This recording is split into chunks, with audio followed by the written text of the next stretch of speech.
Zigarren domeki, artestean zeharrekoa. Jarraitzen dugu Joanen evangelioagaz. Markosen urtien Joanen evangelioagaz. Eta janariaren indarrez, jainkoaren mendiraino ibili zan. Askotan Eliaseri gertau jakon moduan, geumez daukau gogorik. Naiz eta jangoikoa gure horrean ipini behar duguan, janarie ez dugu gogorik. Eta horregatik, behin ez, birritan ipintzen zo, Elias jartzeko.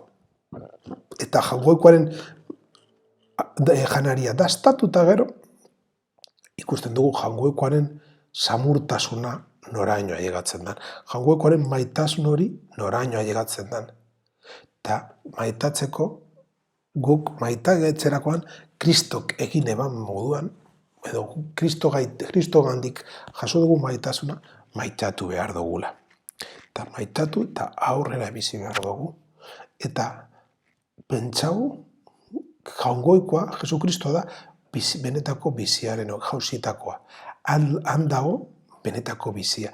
Geuretzat importantea dan, janarile handik etorten da.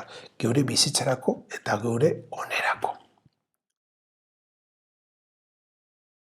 Jainkoa guztidun betikoa. Espiritu Santuak irakatzirik, zuri aita esateko eskubidea emon duzkuzu.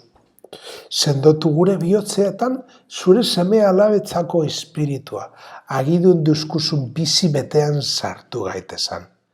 Lehen otoitxau ez da, gure kristiaino bizitzen oso arraroa, oso ohikoa da, baina enfoke berezi bat eukitzen da.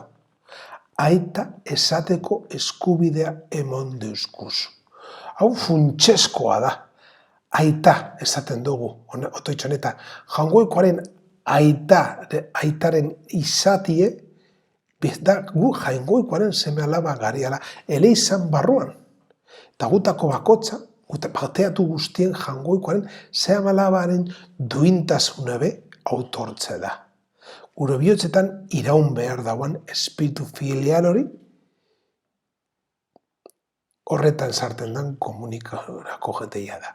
Jangoikoak esaten duzko, anai arrebak deitzen zaitxuela, ez duzko esaten lengusuak edo lengusinak. Batasunerako dei horregaz alkartu dabien komunidadea gara. Jangoikoak agindutako erentziaren dei horri lortu ahal izateko, da, hau da, jangoikoen erresumara iristeko.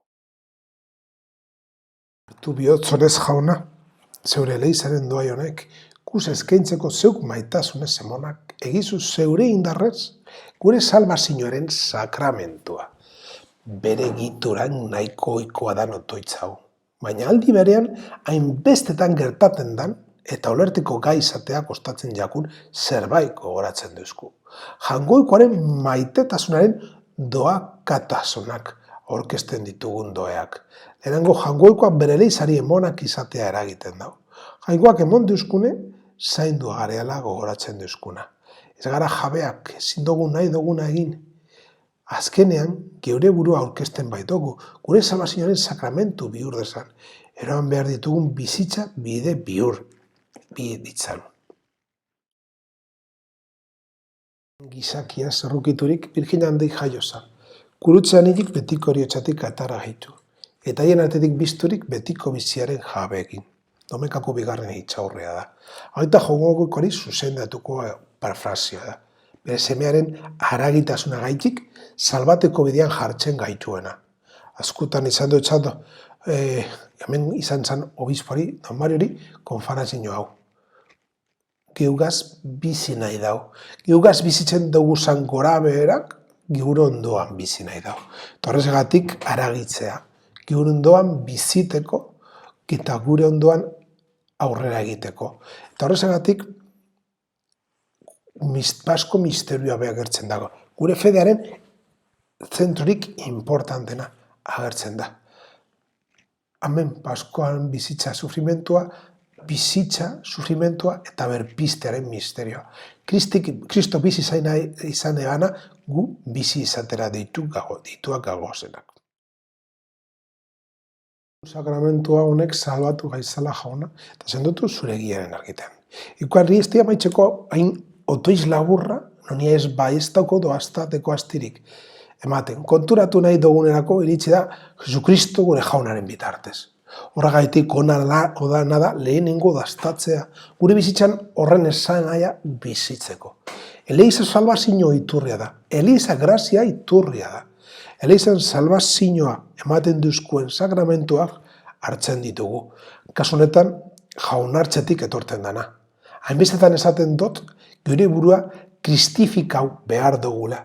Eta sakramentu honetan agertzen dan argiaren geure burua salbazio ematen duzkun jaunaren jaunartze honerretan. Salpamen hori eta sakramentuetan parte hori, Kristo dan gure egiaren argitan sendotzen gaitzuena. Eta jangoikoaren berbia dan egia hori, gure bizitza Kristoren argitan bizten saiatu duguna. Aregatik ikasi dugun berbie eta ekintzetan beragan ikusten ari garana.